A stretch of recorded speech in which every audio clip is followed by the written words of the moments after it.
नमस्कार विद्यार्थी मित्रांनो, मी श्रावण पवार. मित्रांनो, आपलं सगळ्यांचं पुन्हा एकदा आपल्या ऑनलाईन प्लॅटफॉर्मवरती मनापासून स्वागत. तर मित्रांनो, आपण आजच्या ह्या लेक्चरमध्ये सुरुवात करणार आहोत फिजिकल प्रॉपर्टीज ऑफ द फ्लुइडला. सो काही बेसिक महत्त्वाच्या प्रॉपर्टीज असतात फ्लुइडच्या.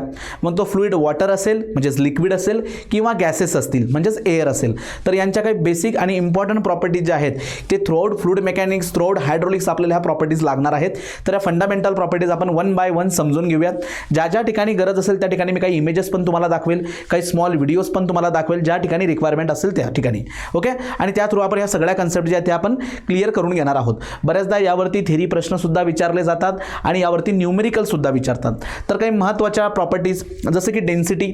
ऑलरेडी तुम्ही ही डेन्सिटी ही प्रॉपर्टी याच्या अगोदर सुद्धा ऐकलेली असेल. सो डेन्सिटी असेल, स्पेसिफिक वेट ज्याला युनिट वेट असं म्हणतात, ही कन्सेप्ट आपण आज इथं डिस्कस करणार आहोत. त्यासोबत स्पेसिफिक व्हॉल्यूम, स्पेसिफिक ग्रॅव्हिटी, अशा ह्या महत्त्वाच्या 4 प्रॉपर्टीज ज्या त्या आपल्याला आजच्या लेक्चरमध्ये बघायच्या आहेत. आणि त्यासोबतच या प्रॉपर्टीच्या बेसिसवरती MSBTने जे प्रिव्हियसली प्रश्न विचारलेले असतील ते प्रश्नसुद्धा आपण सॉल्व्ह करून घेणार आहोत. ओके, चला मग आता सुरुवात करूया. सगळ्यात फर्स्ट प्रॉपर्टी ज्याचं नाव आहे डेन्सिटी किंवा याला म्हणतात मास डेन्सिटी. डेन्सिटी किंवा मास डेन्सिटी. आता डेन्सिटी और मास डेन्सिटी म्हणजे काय की एक युनिट व्हॉल्यूममध्ये किती मास ऑक्युपाय होतं. मग एक युनिट व्हॉल्यूम जो आहे, व्हॉल्यूम कशात मेजर करतो आपण, लक्षात घ्या.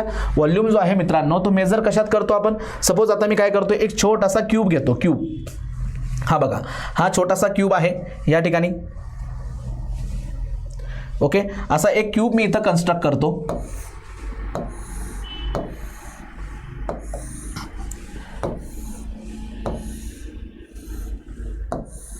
हा क्यूब आहे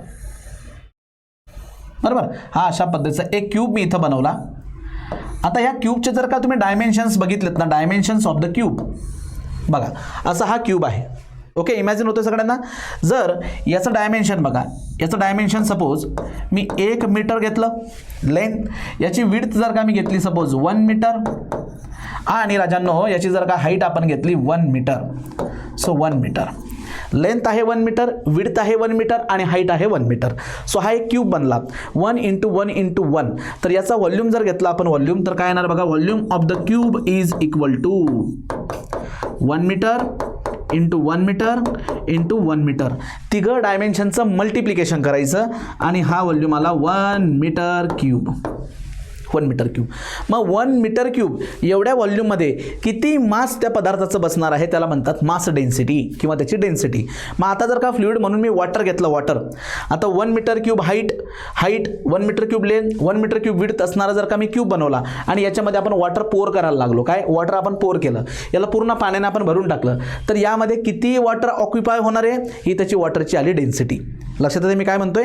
सो डेन्सिटीची डेफिनेशन काय, the density of the liquid is defined as mass per unit volume. त्याचं मास जे आहे, किती मास त्यामध्ये बसू शकतं, मास पर युनिट व्हॉल्यूम. याला अशा पद्धतीने डिफाईन करतो आपण, मास पर युनिट व्हॉल्यूम. आता युनिट याचा अर्थ एक. आता पर युनिट मग तो क्यूब असू शकतो, तो सेंटीमीटर क्यूब असू शकतो, तो मीटर क्यूब असू शकतो. कारण ही जी लेंथ आहे तुम्ही मध्ये पण मेजर करू शकता, सेंटीमीटरमध्ये पण मेजर करू शकतात, मीटरमध्ये पण मेजर करू शकतात. बट जे स्टँडर्ड युनिट असतं ते काय असतं, मीटर क्यूब. काय असतं, मीटर क्यूब व्हॉल्यूमचं. मग mass per unit metre cube यालाच म्हणतात डेन्सिटी. याला काय म्हणतात, डेन्सिटी. लक्षात घ्या. मग बघा, याला थोडंसं मी काय करतो, इथून बाजूला ठेवतो असं छोटंसं. मग बघा, यालाच आपण असं लिहू शकतो. So what is the density? Density is equal to mass of object divided by volume. आता यावेळेस आपण फ्लुइडची डेन्सिटी डिस्कस करतोय. मग तुम्ही वॉटर म्हणू शकतात, एअर पण असू शकतो, इतर लिक्विड असतील, इतर गॅसेस असतील. तर इन जनरल डेन्सिटी म्हणजे काय, मास पर युनिट व्हॉल्यूम. ओके, मग जनरली बघा मित्रांनो, हा जो मास आहे, मास आपण हा स्टँडर्ड युनिट कशात मेजर करतो, kg मध्ये. व्हॉल्यूम आपण कशात मेजर करतो, स्टँडर्ड युनिट मीटर क्यूब मध्ये. मग एकत्रितपणे याचं युनिट बरं काय येणार, मग बघा डेन्सिटीचं जे युनिट आहे, so unit of density, unit काय येणार मग याचं बघा, युनिट स्टँडर्ड युनिट काय असणार, मास तुम्ही मेजर करताय kg मध्ये आणि व्हॉल्यूम मेजर करताय मीटर क्यूब मध्ये. So kg per metre cube. बघा, kg per metre cube. Okay, आणि ही डेन्सिटी जी आहे ती एका सिम्बॉलने डिनोट केली जाते. त्या सिम्बॉलला म्हणतात रो. काय म्हणतात, रो. मग बघा, याला आपण असं डिनोट करू शकतो. याला थोडंसं मी खाली घेतो. So density is equal to, so डेन्सिटीला डिनोट केलं जातं स्टँडर्ड सिम्बॉल रो ने, रो असा रो काढायचा, रो. सो तो मराठीतला 9 सारखा असतो, थोडासा मराठीतला 9 सारखा rho. So rho is equal to मासला डिनोट करतो मी कॅपिटल एम ने divided by volume, divided by volume. So mass divided by volume it is known as a density, it is known as density. Unit काय असेल त्याचं unit kg per metre cube, standard unit आहे kg per metre cube. मग तुमच्या लक्षात आलं कशाला म्हणायचं डेन्सिटी किंवा मास डेन्सिटी? एका युनिट व्हॉल्यूममध्ये किती मास बसू शकतं त्याला त्याचं म्हणायचे डेन्सिटी. ठीक आहे. आता ही डेन्सिटी मी एक तुम्हाला युनिट क्यूब पण काढून दाखवला. आता इथं वेगवेगळ्या पदार्थांची डेन्सिटी आहे बघा. तुम्ही असे बरेचसे रिअल लाईफ एक्झाम्पल तुम्ही बघितलेले असणार, बरेचसे रिअल लाईफ एक्झाम्पल तुम्ही बघितले असणार की पाण्यावरती ना एखादं ऑइल जर का टाकलं तुम्ही, सपोज खाण्याचं तेल आहे म्हणजे खाण्याचं ऑइल जे आपण जेवणासाठी वापरतो, डोक्याला लावण्याचं तेल असेल, जर का तुम्ही पाण्यावर फक्त टाकून बघा ते पाण्यावरती तरंगतं. आता ते का बरं तरंगतं पाण्यावरती? बिकॉज त्याची जी काही डेन्सिटी आहे ही पाण्याच्या डेन्सिटीपेक्षा कमी आहे. ज्या पदार्थाची डेन्सिटी पाण्याच्या डेन्सिटीपेक्षा कमी असते तो त्याच्यावरती तरंगतो. जर का डेन्सिटी जास्त असेल तर तो त्याच्यामध्ये बुडून जाणार आहे का नाही. म्हणजे एखादा दगड घेतला तुम्ही, दगड पाण्यावर टाका, काय बरं होईल? दगड जर का तुम्ही पाण्यावर टाकला तो दगड त्याच्यामध्ये डुबकन बुडून जाईल. आणि कशामुळे बुडाला हा? बिकॉज जो दगड आहे आपला, जो स्टोन आहे त्याची डेन्सिटी पाण्याच्या डेन्सिटीपेक्षा जास्त आहे. मग प्रश्न पडतो की सर मग पाण्याची डेन्सिटी किती आहे हो? बघा मग पाण्याची डेन्सिटी किती आहे तर लक्षात घ्या मित्रांनो, डेन्सिटी ऑफ वॉटर ती असते 1000. याला थोडंसं आपण बाजूला घेऊया. ठीक आहे. सो डेन्सिटी ऑफ वॉटर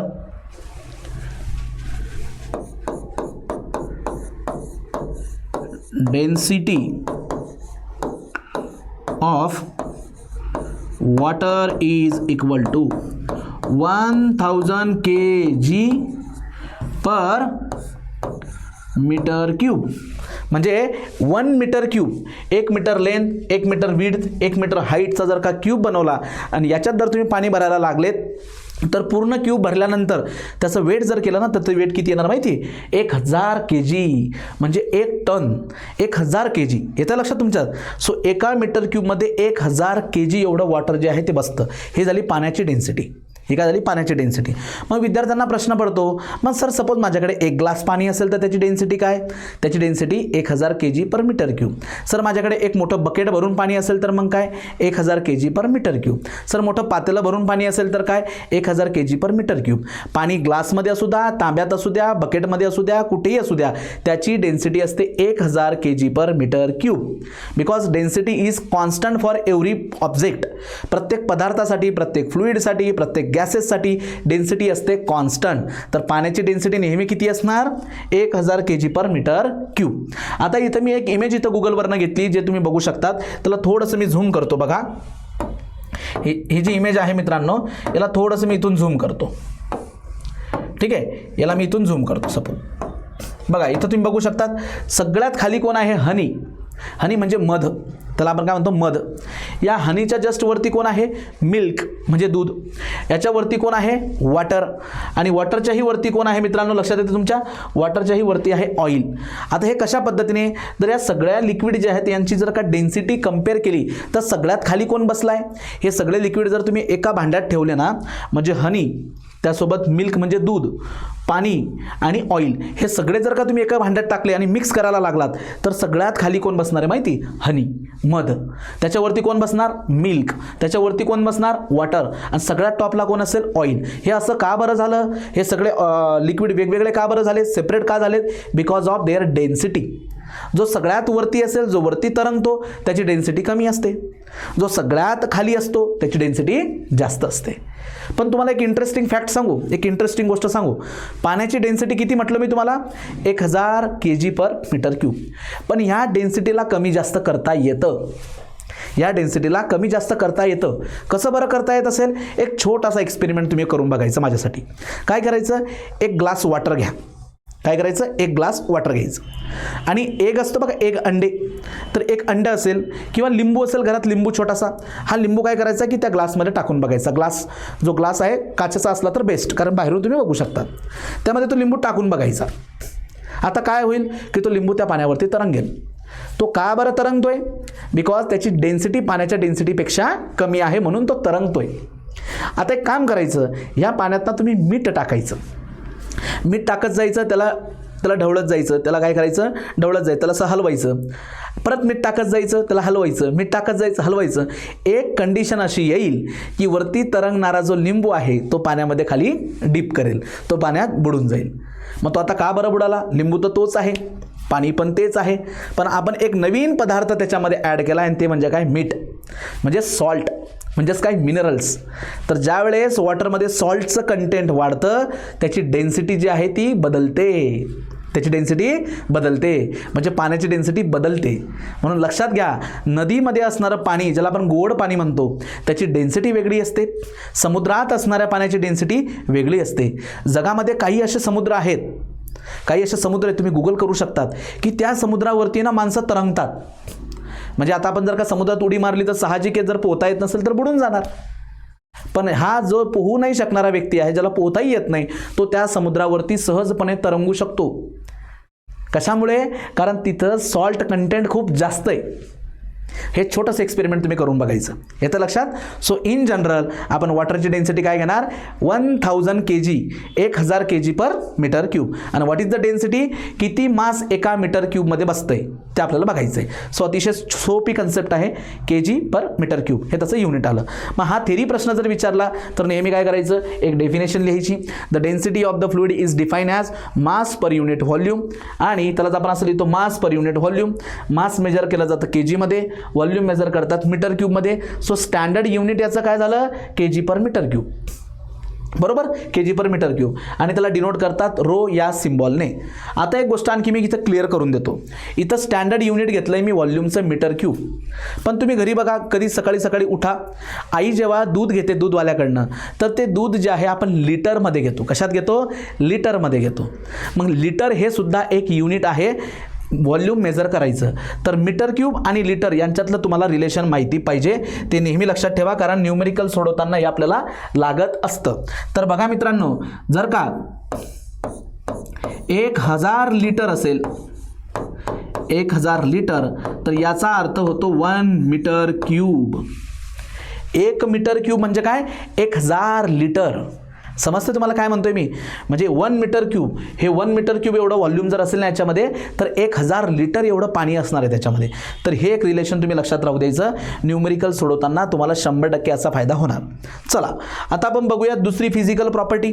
आता दुसरी जी फिजिकल प्रॉपर्टी आहे त्याला म्हणतात वेट डेन्सिटी.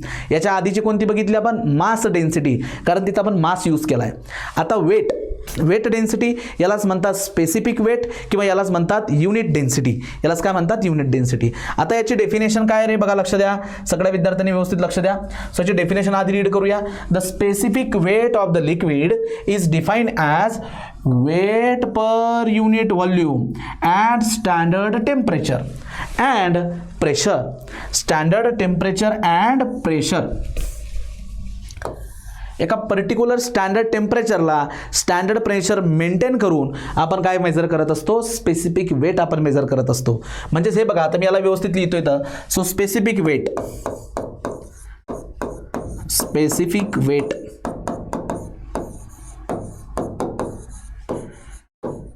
ओके, किंवा याला काय म्हणतात? स्पेसिफिक वेटलाच वेट डेन्सिटी, किंवा यालाच आपण म्हणतो वेट डेन्सिटी, वेट डेन्सिटी, किंवा यालाच आपण काय म्हणतो मित्रांनो? यालाच आपण म्हणतो युनिट डेन्सिटी, किंवा याला आपण म्हणतो युनिट डेन्सिटी. आणि ही युनिट डेन्सिटी जी आहे ना, it is denoted with the letter gamma. कशाने डिनोट केली जाते? With the letter gamma. हे बघा, याला म्हणतात गॅमा.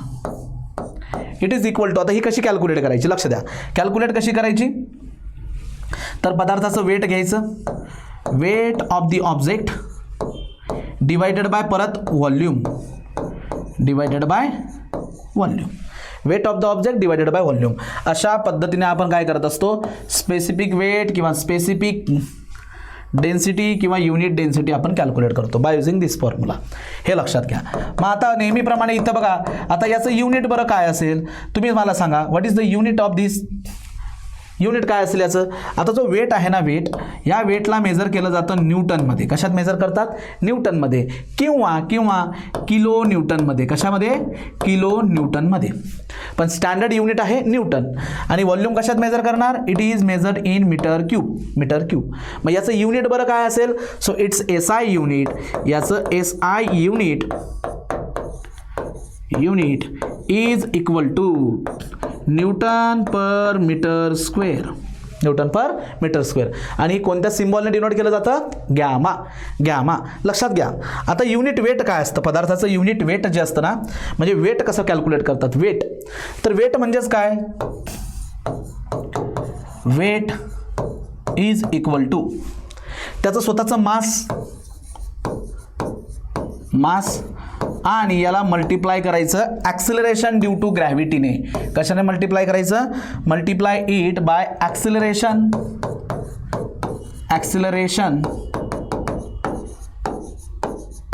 ड्यू टू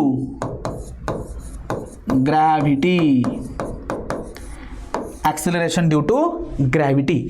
मग मला सांगा, वेटला मी डिनोट करतो W ने. मास कसा असतो रे? M इज द मास.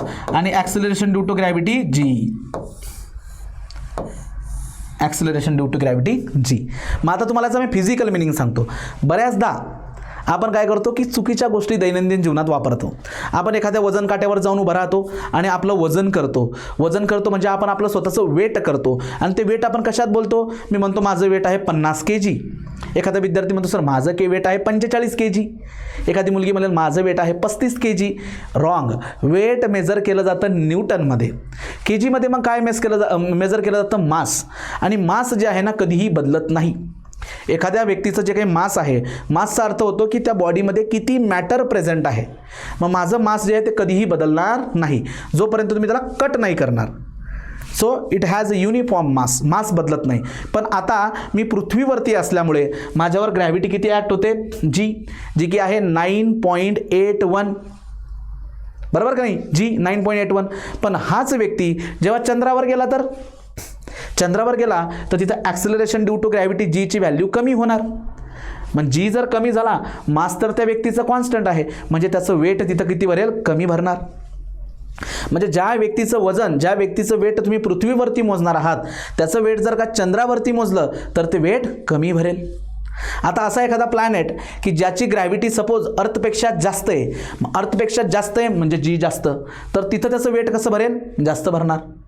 तर लक्षात घ्या, कोणत्याही ऑब्जेक्टचं, कोणत्याही वस्तूचं, कोणत्याही व्यक्ती प्राण्याचं मास कधीच बदलत नाही. मास ऑलवेज कॉन्स्टंट. हे नेहमी लक्षात राहू द्या. मास ऑलवेज कॉन्स्टंट. मास नेहमी कॉन्स्टंट असतं. But what about weight? Weight it is variable. Weight जे आहे ते कसं असतं? व्हेरिएबल. व्हेरिएबल म्हणजे बदलणारं. आणि हे कशावर डिपेंड करतं? इट डिपेंड्स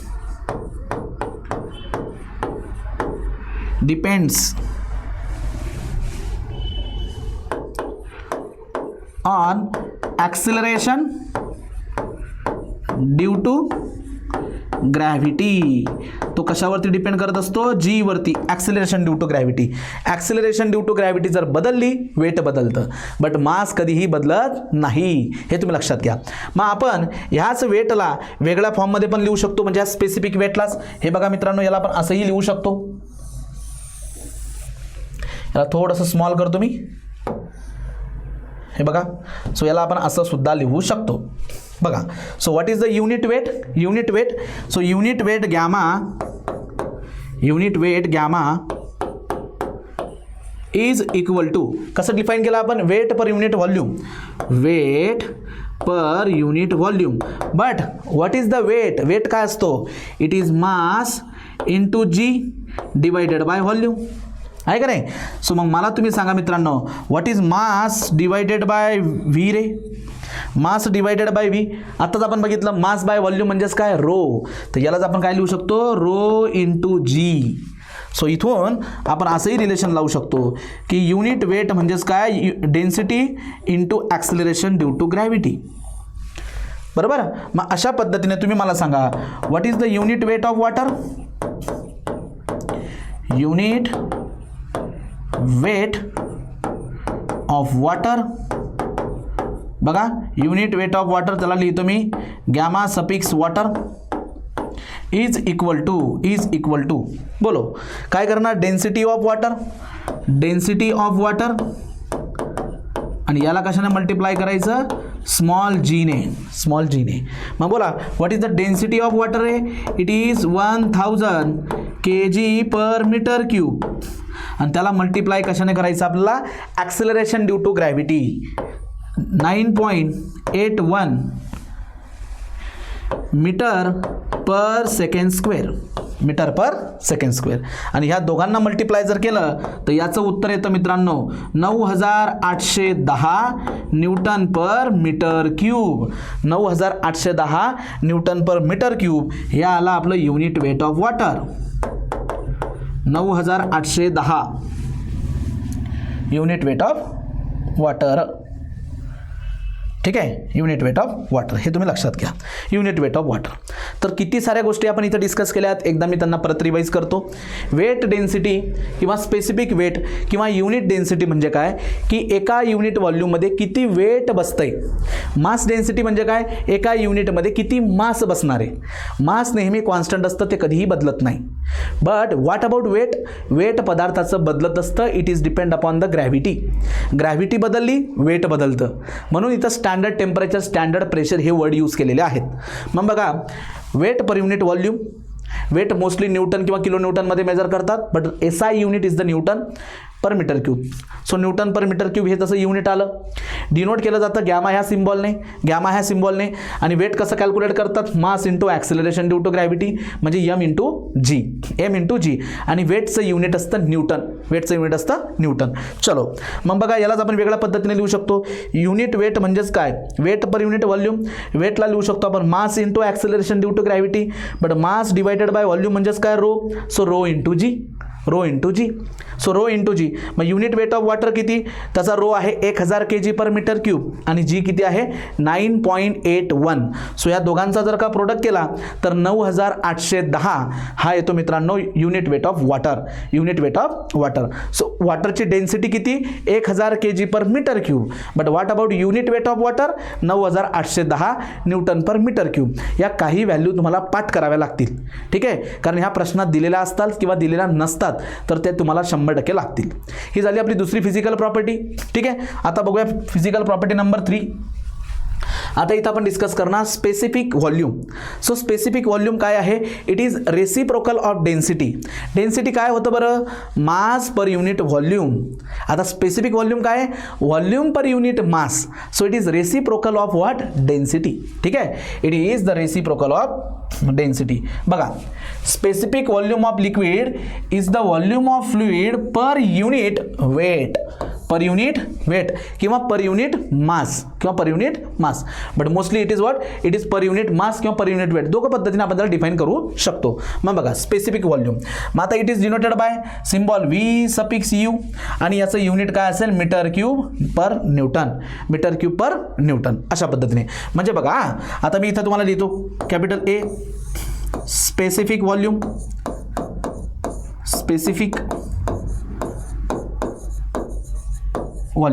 आता याला डिफाइन करतो तुम्ही by using mass. So specific volume जो आहे it is specific volume V(S) is equal to according to this definition it is volume of the fluid volume per unit weight बरोबर volume per unit weight. So याला star करून बघा what is the SI unit. मग याचं SI unit. So याचं SI unit कसं येणार volume कशात मेजर करतो आपण it is measure in metre cube आणि वेट कशात बरं मेजर करतो आपण it is measure in newton. तर याचा अर्थ असा झाला की हे काय झालं इट इज रेसिप्रोकल म्हणजे व्यस्त प्रोकल ऑफ युनिट वेट. युनिट वेटचा तो काय झाला रेसिप्रोकल. हा स्पेसिफिक व्हॉल्यूमला अशा पद्धतीने ही डिनोट करतात बघा specific volume.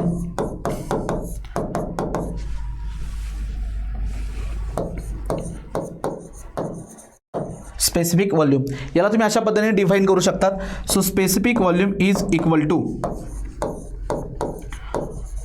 Volume per unit mass, per unit mass, अशाही पद्धतीने आपण त्याला डिफाईन करू शकतो. सो हा specific volume in terms of weight, यालाच म्हणतात specific volume in terms of weight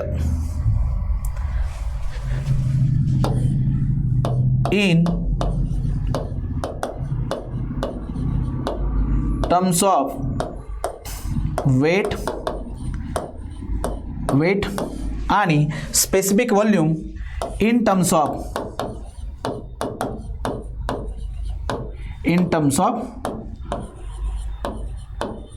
mass. Okay, मासच्या टर्ममध्ये पण लिहिता येतं आणि अशा पद्धतीने पण. मग आता याचं युनिट काय येणार? So what is the S I unit? SI unit is equal to volume कशात मेजर करतो आपण? मीटर क्यूबमध्ये. आणि what is the mass? Mass कशात मेजर करतो? kg मध्ये. मग सर हे कशाचं रेसिप्रोकल आलं? तर इट इज रेसिप्रोकल ऑफ, आता हे रेसिप्रोकल कोणाचं येणार? Mass density, mass density. It is the reciprocal of mass density. हा कुणाचा रेसिप्रोकल आहे? It is the reciprocal of weight density, reciprocal of mass density. Mass density असेल तर मास यूज केला जाईल, वेट डेन्सिटी असेल तर वेट यूज केला जाईल. Specific volume, specific volume. तर असं दोघंही पद्धतीने आपण त्याला डिफाईन करू शकतो. आपल्या रिक्वायरमेंट प्रमाणे आपण त्याला न्यूमेरिकलमध्ये यूज करणार. ही झाली तिसरी प्रॉपर्टी. आता यानंतर चौथी जी प्रॉपर्टी आहे ती आहे स्पेसिफिक ग्रॅव्हिटी. स्पेसिफिक ग्रॅव्हिटी, हां लक्षात घ्या, अतिशय महत्त्वाची ही प्रॉपर्टी आहे. यालाच म्हणतात रिलेटिव्ह डेन्सिटी. स्पेसिफिक ग्रॅव्हिटी किंवा रिलेटिव्ह डेन्सिटी. स्पेसिफिक ग्रॅव्हिटी किंवा रिलेटिव्ह डेन्सिटी याचा अर्थ असा होतो मित्रांनो, ती एका स्टँडर्ड लिक्विडच्या कंपॅरिझनमध्ये काढली जाते किंवा स्टँडर्ड गॅसच्या कंपॅरिझनमध्ये काढली जाते. म्हणजे थोडक्यात with respect to the standard fluid it is density किंवा unit weight with respect to the standard fluid, standard फ्लुइडच्या रिस्पेक्टिव्ह. आणि लक्षात घ्या लिक्विडसाठी स्टँडर्ड फ्लुइड कोणतं आहे? स्टँडर्ड लिक्विड कोणतं? तर वॉटर. आणि स्टँडर्ड गॅस कोणता? एअर. हे लक्षात घ्या. हे बघा मी इकडे आधी लिहून देतो, हे शिकवण्याच्या तुम्हाला आधीच. हे बघा फ्लुइड जो आहे मित्रांनो, फ्लुइड याच्या आपण दोन प्रकार केलेत, एक तर लिक्विड आणि गॅसेस. तर लिक्विडमध्ये लक्षात राहू द्या water it is standard liquid कोणतं असेल? वॉटर. आणि गॅसमध्ये एअर जो आहे इट इज स्टँडर्ड. सो फ्लुइडमध्ये कोण? Liquid gas. Standard liquid is the water, standard gas is the air. चलो आता याची डेफिनेशन बघू आपण. What is the definition? Specific gravity it is the ratio of, हा असतो रेशो कुणाचा? Specific weight of the fluid to the specific weight of the standard fluid. Specific weight of the fluid to the specific weight of the standard fluid. मग specific weight म्हणजे काय रे? Specific weight of any fluid म्हणजे unit weight. आणि standard fluid म्हणजेच काय? यापैकी तुम्ही एअर किंवा लिक्विड घेऊ शकतात. बरोबर. आता बघा याला डिनोट केलं जातं एसने किंवा रिलेटिव्ह डेन्सिटी असल्यामुळे RD. मग आता बघा मित्रांनो मी इथं लिहितो specific gravity,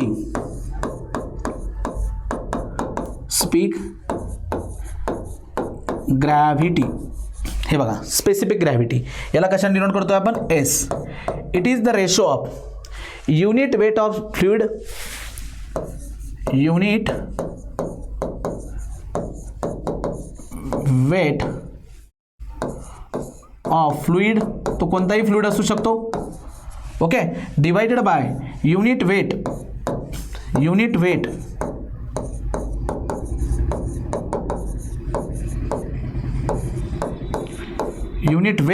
of standard fluid. Standard fluid. मग या इथं आपण दोन पद्धतीने याला डिफाईन करू शकतो. बघा दोन पद्धतीने कसं? आता for liquid, number 1 for liquid. आता लिक्विडसाठी सांगा बरं याला कसं डिफाईन करणार? लिक्विडसाठी specific gravity S is equal to unit weight of any liquid, unit weight of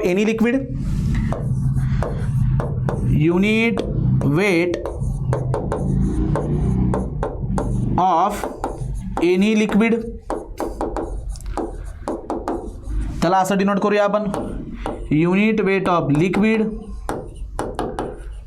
बरोबर, डिवाइडेड बाय युनिट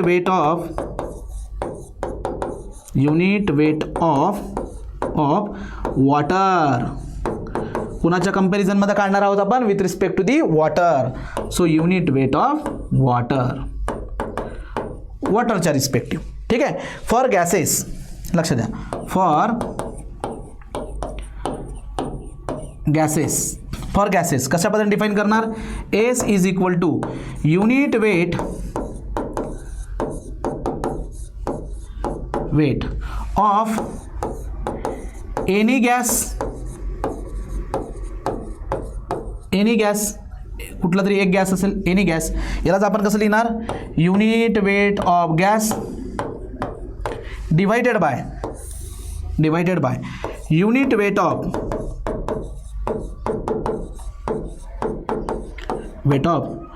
एअर, बरोबर का नाही, unit weight of air, gamma air. आलं का लक्षात. तर तुम्ही ह्याला वेगवेगळ्या पद्धतीने डिफाईन करू शकतात. Specific gravity, unit weight of the fluid, unit weight असल्यामुळे याला मी असं डिनोट करतो, युनिट वेट, आणि unit weight of the standard fluid. मग तुम्ही लिक्विडसाठी कसं डिफाईन करू शकतात, for liquid it is unit weight of any liquid divided by the standard liquid म्हणजे water. For gases it is the unit weight of any gases divided by the unit weight of air. So इथं standard कोण आहे, air, इथं standard कोण आहे, water.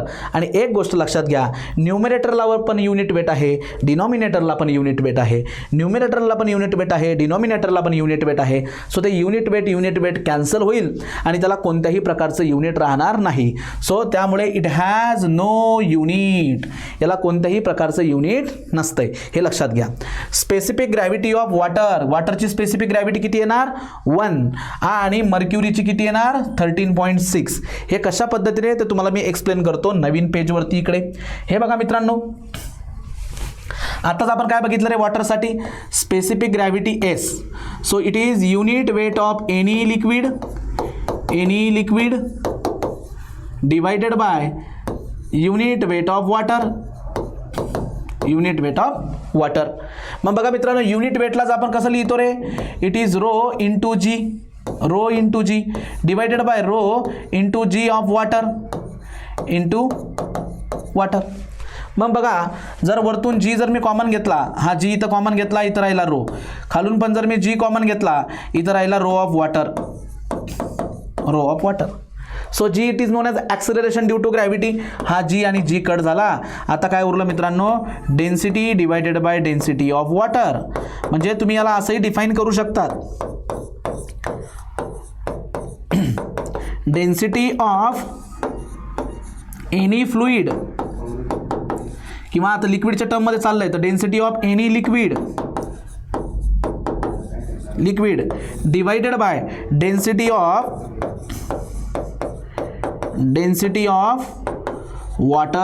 वॉटरच्या डेन्सिटीने. ठीक आहे. आणि हे झालं आपलं स्पेसिफिक ग्रॅव्हिटी. तर स्पेसिफिक ग्रॅव्हिटीला आपण युनिट वेट म्हणून पण डिफाईन करू शकतो, किंवा density of any liquid divided by density of water असंही डिवाइड करू शकतो. मग मला सांगा, what is the density of water रे. Number 1, what is the density of water. Sir वॉटरची डेन्सिटी किती असते, 1000 kg पर मीटर क्यूब. आणखी डेन्सिटी ऑफ मर्क्युरी,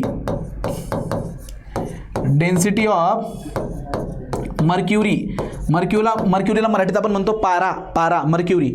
याची डेन्सिटी असते मित्रांनो 13600 kg पर मीटर क्यूब. याचा अर्थ तुमच्या लक्षात येत आहे, याची 1000 आहे, याची 13600. म्हणजे पारा जो असतो, मर्क्युरी जो असतो, तो पाण्यापेक्षा 13.6 पटीने जड आहे, 13.6 पटीने जड आहे.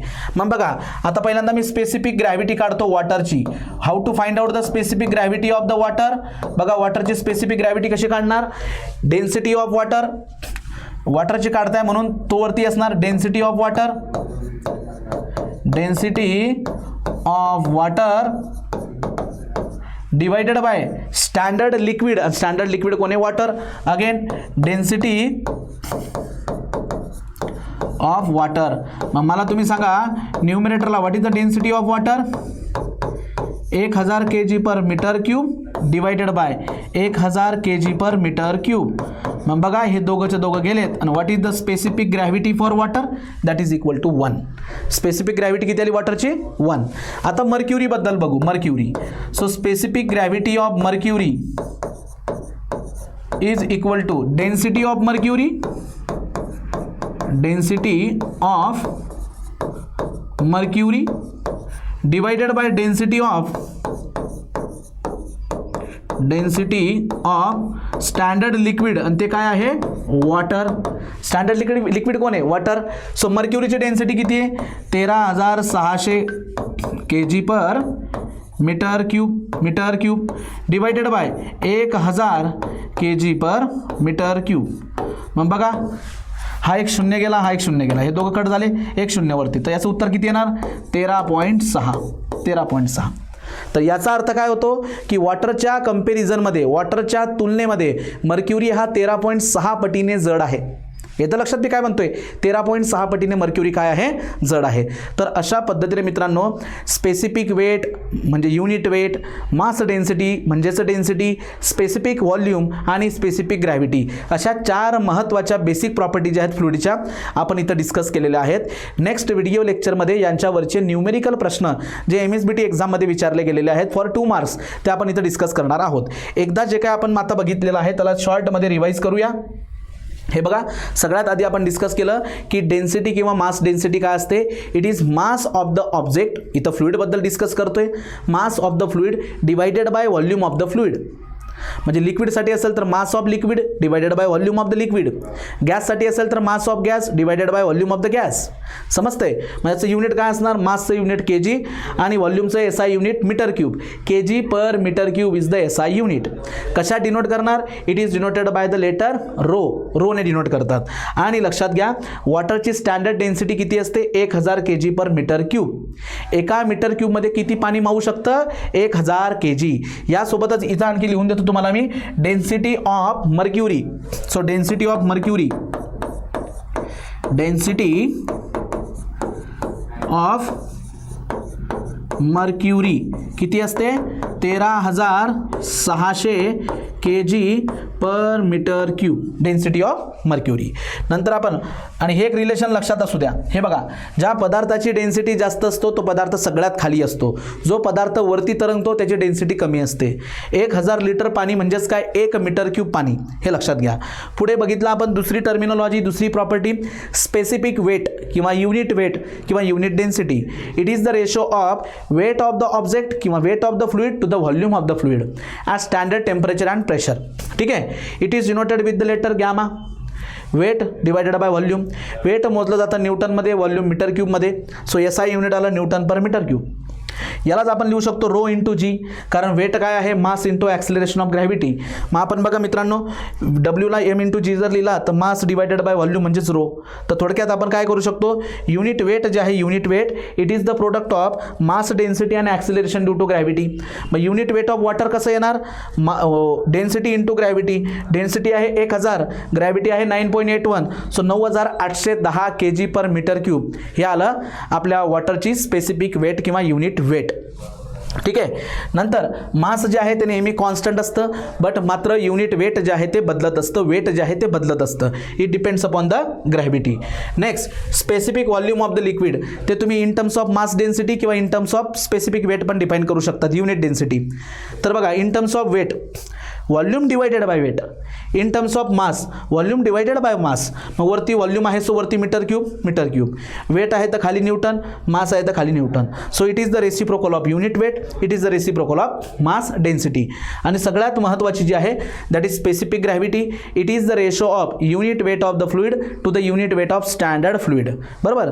तुम्ही लिक्विडसाठी काय म्हणू शकतात, unit weight of any liquid divided by the unit weight of water, unit weight of gases divided bye bye the unit weight of air, हे लक्षात घ्या तुम्ही, ठीक आहे. आणि आता आपण युनिट वेट असल्यामुळे युनिट कॉमन असेल तर कट होतील, स्पेसिफिक ग्रॅव्हिटीला कोणतंही युनिट नसतं. यालाच तुम्ही लिहू शकता density of any liquid divided by the density of water, आणि वॉटरचं स्पेसिफिक ग्रॅव्हिटी असेल 1, मर्क्युरीची असेल 13.6. तर अशा पद्धतीने मित्रांनो ह्या काही बेसिक प्रॉपर्टी आपण इथं डिस्कस केल्यात. यांच्यावरचे न्यूमेरिकल आपण नेक्स्ट व्हिडिओ लेक्चरमध्ये डिस्कस करूयात. Thank you so much. काही डाऊट असेल तर तुम्ही मला कॉन्टॅक्ट करा आणि हा डाऊट तुमचा क्लिअर करून घेत चला. भेटूया नेक्स्ट व्हिडिओ लेक्चरमध्ये. Thank you so much.